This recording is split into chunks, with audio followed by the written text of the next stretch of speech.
రంగారెడ్డి జిల్లా కల్వకుర్తి నియోజకవర్గం ఆమనగల్ మున్సిపల్ ఎన్నికల్లో భాగంగా బీఆర్ఎస్ పార్టీ కౌన్సిలర్ అభ్యర్థుల బీఫామ్ల పంపిణీ కార్యక్రమం రసాబసాగా మారింది. స్థానిక కళ్యాణి ఫంక్షన్ హాల్లో నిర్వహించిన బీఫామ్ల పంపిణీ కార్యక్రమంలో మాజీ ఎమ్మెల్యే జైపాల్ యాదవ్, రాష్ట్ర ఫుడ్ కమిషన్ చైర్మన్ గోలి శ్రీనివాస్ రెడ్డి, రాష్ట్ర గిడ్డంగుల మాజీ చైర్మన్ రజనీల సమక్షంలో పంపిణీ కార్యక్రమం చేపట్టారు. మున్సిపాలిటీలోని 14వ వార్డు బీఫామ్లను పార్టీ అభ్యర్థిగా పసుపుల సాయిలను ప్రకటించడంతో పార్టీ టికెట్ను ఆశించిన పసుపుల సుగుణ అనుచరులు మాజీ ఎమ్మెల్యేతో వాగ్వివాదానికి దిగారు. టికెట్టు ఇస్తామని హామీ ఇవ్వడంతో నెల రోజులుగా వార్డులో ప్రచారం నిర్వహిస్తున్నామని, తమను కాదని మరొకరికి టికెట్ ఎలా ఇస్తారని గొడవకు దిగారు. ఇరువురి మధ్య వాగ్వాదం జరగడంతో ఆగ్రహం చెందిన సుగుణ అనుచరులు ఒక్కసారిగా జైపాల్ యాదవ్ పై వ్యతిరేక నినాదాలు చేస్తూ కుర్చీలను విరగ్గొట్టారు. నానా హంగామా చేశారు. జైపాల్ యాదవ్ ఏకపక్ష నిర్ణయంతో ఉప్పల వెంకటేష్ గ్రూప్ కు సంబంధించిన వారిమని, కావాలనే గెలిచే అభ్యర్థిని కాకుండా డిపాజిట్ కూడా రాని అభ్యర్థికి సపోర్ట్ చేస్తున్నారని దుయ్యబట్టారు.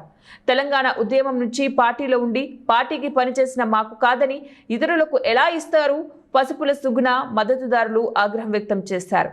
అనంతరం వివాదాలు, నిరసనల మధ్య పార్టీ అభ్యర్థులకు మాజీ ఎమ్మెల్యే జైపాల్ యాదవ్ బీఫామ్లను అందజేశారు.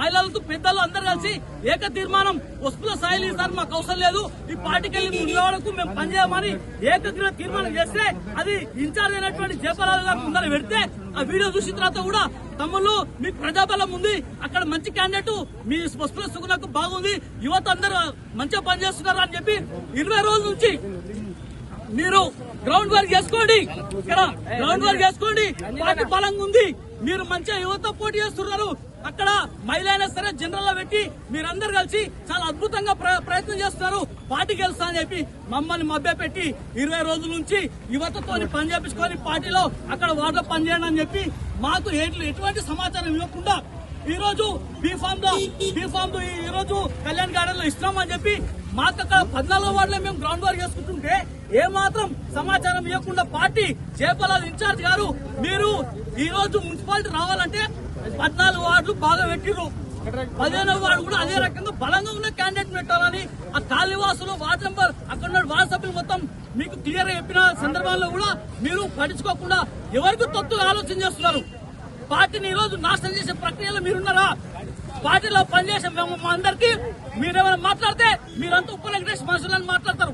ఉప్పల వెంకటేష్ అనే వ్యక్తి ఈ రోజు నియోజకవర్గంలో 2024 నీ గెలుపు కోసం కేసీఆర్ ఆదేశాల మేరకు వచ్చి పార్టీలో చేయండి, నీకు పనిచేయలేదా? ఈ రోజు ఉప్పల వెంకటేష్ వర్గం అని మాట్లాడతారా? మా ఎవరి వర్గం కాదు. గతంలో 2024లో ఇక్కడ మొత్తం జైపాల్ గారు మీకు పనిచేసినాం, అంతకుముందు 2019లో మీకే పనిచేసినాం, 2014లో మీ టీడీపీకి వెళ్ళి టీఆర్ఎస్ లకు వస్తే ఆహ్వానించి కేసీఆర్ గారి నిర్ణయం మేరకు ఆ రోజు కూడా మీకు పనిచేసినాం. 3 పర్యాలు మీకు పనిచేస్తే కూడా ఈ రోజు మీరు మమ్మల్ని మా యువతను పార్టీలో ఉన్నటువంటి సీనియర్లందరినీ మీరు ఏం మాట్లాడుతారు? మీరు ఉప్పల వెంకటేష్ మనుషులను మాట్లాడతారా? ఉప్పల వెంకటేష్ టీఆర్ఎస్ పార్టీ కాదా? చెప్పు మరి. ఉప్పల వెంకటేష్ టీఆర్ఎస్ పార్టీ కాకపోతే ఈ రోజు ఏకత్వరణిగా నువ్వు వివరిస్తున్నావు. జైపాల్ గారు మీకు భవిష్యత్తు లేకుండా చేసే బాధ్యత మాది. ఇప్పటికైనా కట్టుబడి ఉంటాం పార్టీ కోసం. ఇప్పటికైనా మీరు ఆలోచన చేయండి, గెలుపు క్యాండిడేట్లకు డిసైడ్ చేయండి, కూర్చోబెట్టండి, పార్టీ అధిష్టానానికి ఇన్ఫర్మేషన్ చేయండి. సర్వేలు చేసారు కదా, సర్వేలలో కూడా మాదే బాగుందని మీరే చెప్పారు కదా, ఎందుకు ఈ అబద్ధ ధోరణి? మమ్మల్ని కూర్చోబెట్టండి, మాట్లాడండి, 14వ వార్డు చర్చించండి, ఎవరికి బలం ఉందో చెప్పండి, మాట్లాడిన తర్వాత డిసైడ్ చేయండి. కానీ ఏకపక్ష ధోరణి మేము ఒప్పుకోము. ఈ రోజు ఈ పార్టీ మీటింగ్ ను మేము తప్పకుండా ఖండించినాం, మేము అడ్డగించినాం. మమ్మల్ని కూర్చోబెట్టాలి, చర్చించాలి. మేము చర్చించడానికి వస్తే పోలీసు వాళ్ళు పిలిచి పోలీస్ స్టేషన్ వేస్తానని మాట్లాడతావా?